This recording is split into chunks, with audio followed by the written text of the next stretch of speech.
Karibu kwa mara nyingine msikilizaji na mtazamaji wetu wa MTV Online. Tunakutangazia kutoka mashariki mwa Jamhuri ya Kidemokrasia ya Kongo katika lugha la Kiswahili, Afrika Mashariki na Kati. Niite Jerome Hassan Kiawere kutoka Beni. Taarifa ni moja tu kuhusiana na kifo cha Baba Mtakatifu, mkuu kiongozi wa Kanisa Katolika. Baba Mtakatifu Francis afariki dunia akiwa na umri ya miaka 88. Vatikani inasema Baba Francis alifariki dunia Jumatatu ya Pasaka, Aprili 21 mwaka 2025 akiwa na umri ya miaka 88 katika makazi yake Vatican Casa Santa Marta. Hivyo karibuni Mwadhama Kardinali Farrell alitangaza kuwa anasikitika kifo cha Baba Mtakatifu Francisco, akisema na mnukuu, "Ndugu wapendwa, ni kwa masikitiko makubwa ya kwamba sina budi kutangaza kifo cha Baba Mtakatifu Francisco," mwisho wa kumnukuu. Saa 1:35 asubuhi ya leo, saa za huko Italiano, askofu wa Roma Francis alirudi nyumbani kwa Baba. Maisha yake yote alijitolea kwa huduma ya Bwana na kanisa lake kutangaza habari njema. Alifundisha kuishi maadili ya Injili kwa uaminifu, ujasiri na upendo wa ulimwengu wote, hasa kwa ajili ya masikini zaidi ya waliotengwa zaidi. Baba Mtakatifu mara kwa mara amekuwa akihimiza watu kujenga na kuishi umoja na watu kukomesha vita duniani. Kiongozi wa Kanisa Katoliki alipambana vikali na watu wa jinsia moja kufunga harusi na kukemea watu kuporomesha mimba. Jumapili Baba Mtakatifu alionekana mbele ya umati wa watu akiwa mdhaifu zaidi. Kuhusiana na kifo cha Baba Mtakatifu na mkuu wa Kanisa Katoliki duniani, tumezungumza na watu kutoka sehemu mbalimbali. Tuanze mjini Kinshasa ambako tutaungana naye Laura Mugiraneza. Sana nawaza kama ni kwa huzuni kubwa tumepokea habari hiyo, kama Baba Mtakatifu msimamizi wa Eklezia Katolika amefariki na kuaga dunia. Kama vile mwanadamu yeyote tunatoa rambirambi zetu, pole za rambirambi kwa Kanisa Katolika yote nzima na kwa sisi wenyewe wa Kristo, na tunamweza kumtakia tena pumziko njema. Kwa kweli Eklezia Katoliki inaingia katika kilio sababu mchungaji wake ametoweka. Lakini ukiangalia kwamba alikuwa akifuatilia siasa za Kongo mpaka alikuja Kinshasa, na wao ukiwa katika mji wa Kinshasa, pengine huko watu wanasemaje? Katika Kinshasa watu zaidi wa Kristo wa Katolika wana ile huzuni ya kumpoteza yeye, mtu ambaye alipendelea Kongo na kuitia katika moyo wake. Lakini maneno aliyoyasema hapa Kinshasa yanabaki maneno hayo katika mioyo ya watu na yameandikwa, na hasa mpiani wake tuna matumaini kama wataweza kuendelesha jambo hilo, sababu alikuwa akipana mwelekeo wa amani kwa nchi yetu ya Kongo, na hata kwa viongozi wetu wa Kongo, na hata kwa uongozi wa mataifa. Najua kama amekwisha kuhamakia mataifa yale ya kigeni yaondoe mikono yao katika Kongo, na ni hiyo ndio neno kubwa ambayo tumebaki nayo kama taifa la Kongo, ya kuwa mataifa makubwa ya ache huru taifa la Kongo, yani waondoe vidole vyao, mikono yao katika siasa ya Kongo, katika mali ya Kongo, waache wakongomani wabaki katika amani. Hiyo ndio tunabaki nayo, na wakaaji wote wa Kinshasa walikuru watu wakitegemea tegemeo lao ni kuwa neno hilo lipate kukamilika na nchi yetu ipate kupata amani. Alikuja Kinshasa wakati nyinyi wenyewe mlikuwa mmemwandalia nafasi huku mashariki mwa Kongo, maeneo ya Kibumba. Sababu ya hiyo vita ya wale wa M23 ambao zaidi inaendelea na kuacha wengi wanakimbia kama sisi, ndiyo hiyo liacha hawezi kufika hapa, lakini tukategemea afike mahali hapo, na kufika mahali hapo Kibumba, yani katika diocese ya Goma, tulitarajiwa kusikia ile habari njema ya kutuletea amani na kuhamakia wale waasi na wafadhili wao Rwanda na Uganda. Kutoka Kinshasa tunakwenda Kivu Kusini ambako mwanahabari wetu Thomson Unjibatangwala William ameangalia hali hiyo. Walio wengi wameshtushwa na kifo hicho kwa kuwa walimuona kwenye runinga akiongoza misa yake ya mwisho, na baada ya kusikia kwamba amefariki, walio wengi kabisa wakawa na mshtuko, haswa waumini wa Kanisa Katoliki hadi hivi tunavyozungumza katika maeneo mbalimbali katika miji ya Uvira, Baraka, hata Bukavu. Ni majonzi na mapadri pamoja na maaskofu maeneo mbalimbali wanakusanya watu kwa ajili ya ibada za maombolezo na kusubiria ratiba ambayo itatolewa na Vatikano. Na ukiangalia kwa mfano Kivu Kusini na Wakristo wengi ama ikoje?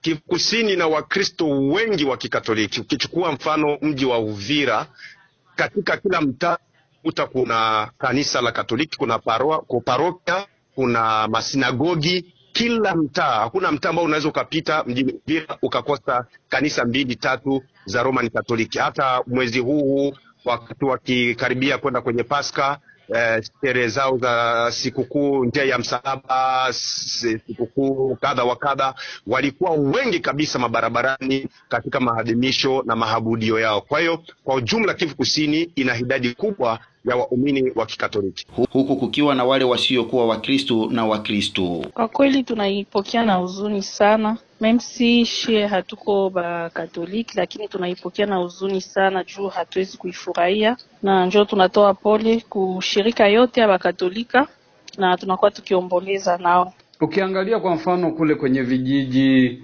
kule Kivu Kusini, Wakristo pengine Wakatolika ni wengi, wanasemaje? Wengi wanakuwa mkilio sai paske ni ilikuwa saa vile baba kwa shirika yote ya Wakatolika. Biko mweta ya kilio paske wanapoteza mtu kabambi mshirika ya Wakatoliki. Habari yako? Mzuri.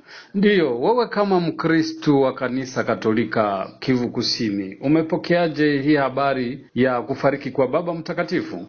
Mimi naipokea na douleur et puis na mshangao juu dimanche ya Pâques ulifata ku television gisi Pape alipana benediction ya mwisho kumisa Vatican, malgré alikuwa de mconvalescence mais alijitahidi kucelebre misa na kupana ma benediction za mwisho.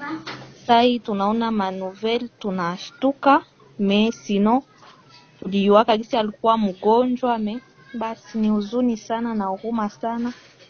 Sisi wa Kristo hatuwezi enda shivote Rome parce que ni impossible, mais misa itafanyika ku kila paroisse, kila secteur, muma ville yote akwezi kosa misa. Donc tuko de cœur kwa mbali. Tuondoke Kivu Kusini turudi Kivu Kaskazini, hasa wilayani Lubero ambako hata kuna wale wasio na taarifa kuhusu kifo cha Baba Mtakatifu kutokana na ukosefu wa vyombo vya habari. Mkazi huyo anasema, wilayani Lubero kwa sasa nusu ya wakaaji yamepokea habari ya kifo cha Baba Mtakatifu ambaye ametuacha kutoka mjini Roma. Alafu kwani tuabaki katika vijiji ambavyo vinadhibitiwa na waasi wa M23, ni vigumu kupata habari kwenye redio, kwani habari za mjini hazitangazwi tena. Sasa tunafuata redio za nje. Sasa kwa sasa kwani hatujafika jioni, watu hawajapata hiyo habari kikamili. Yaani ni vigumu kupata taarifa katika. Yaani hadi wakati tunazungumza kuna watu ambao hawajui kwamba Baba Mtakatifu amefariki. Hiyo ndiyo huko kwetu watu hawajajua, kwani wengi wako shambani, hawana redio na hivi habari haitembei kwa sasa. Ni vigumu kupata habari hiyo, lakini baadhi ya wakaaji ambao wana mitandao ya kijamii ndio wamepata habari kama na hiyo, na asilimia chache kabisa. Na ukiangalia maeneo hayo ya Lubero, Beni, ni kwamba ndio kumekuwa Wakristo wengi. Sasa unapoona pengine watakaposikia watajisikiaje moyoni? Yaani itakuwa kushtuka kwanza, kwani Baba Mtakatifu alikuwa ameugua masiku zinazopita, na kwani hiyo eneo inakuwa na Wakristo mingi wa dhehebu ya Kikatolika, na watashangaa kabisa. Yaani ingelikuwa Jumapili ndio walipata habari hiyo, wangeipata kwa urahisi.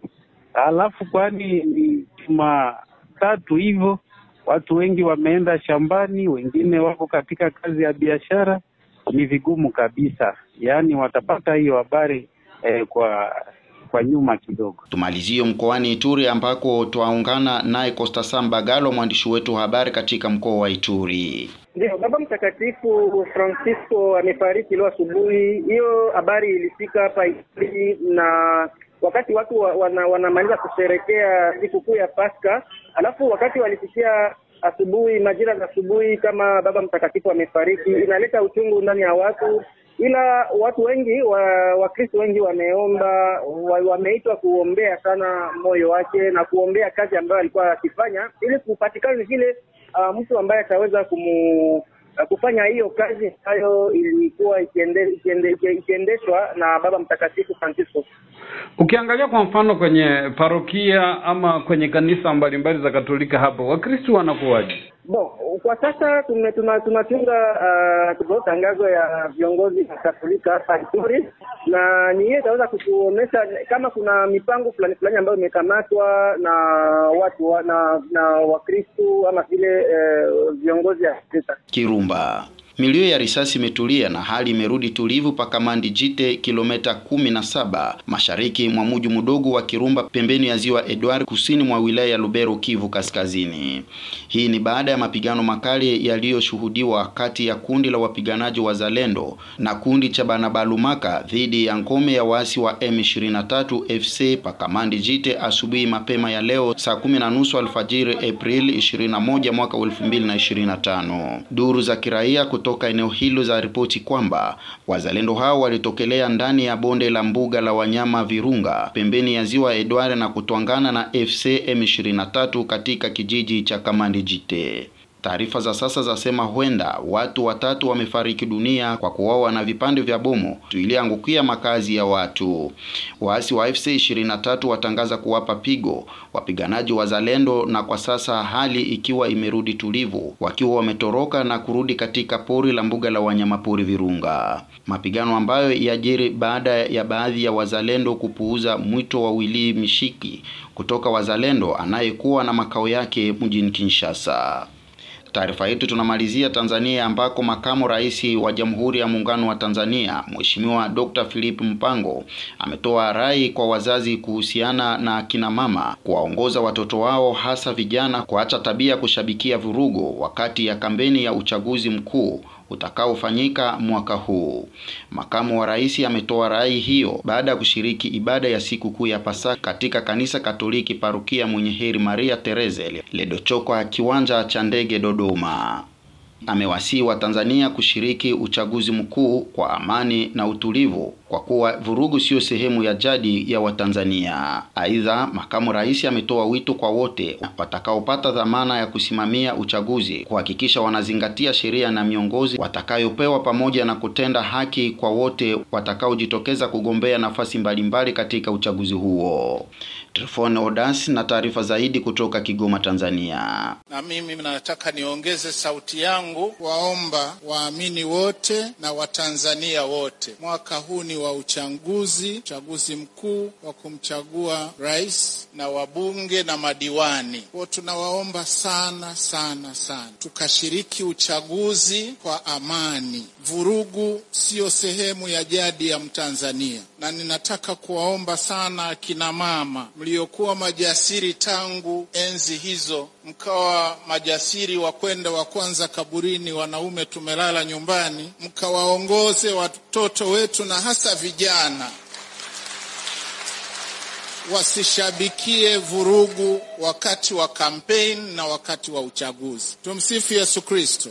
Lakini la pili, kwa wote watakaopewa dhamana ya kusimamia uchaguzi, tunawasihi sana wakazingatie sheria na miongozo watakayopewa, wakatende haki kwa wote watakaojitokeza kugombea uchaguzi. Na wale ambao wote wanaotumia barabara na vyombo vya moto, tunawasihi sana wakatumie vyombo hivyo kwa busara. Tumsherehekee Kristo mfufuka, lakini bila kupoteza uhai wa mtu wowote barabarani. Kwa waendesha pikipiki, waendesha magari, sisi tunaotembea kwa miguu, wote tutumie busara na hekima, kwamba hivi vyombo vinaweza vikapoteza maisha ya binadamu wenzetu.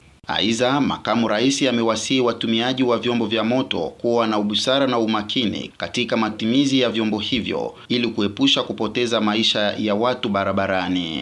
Na ilikuwa ni ripoti yake Trifon Odasi, mwanahabari wetu kutoka huko Tanzania. Mtazamaji na msikilizaji wa MTV, ni kwa habari hiyo ndipo mimi naweka mkaba kwa matangazo yetu ya jioni hii ya leo, matangazo yanayokujia moja kwa moja kutoka idhaa ya Kiswahili ya MTV, tukutangazia mbashara kutoka mashariki mwa Jamhuri ya Kidemokrasia ya Kongo mkoani Kivu Kaskazini. La ziada sina, kwaherini.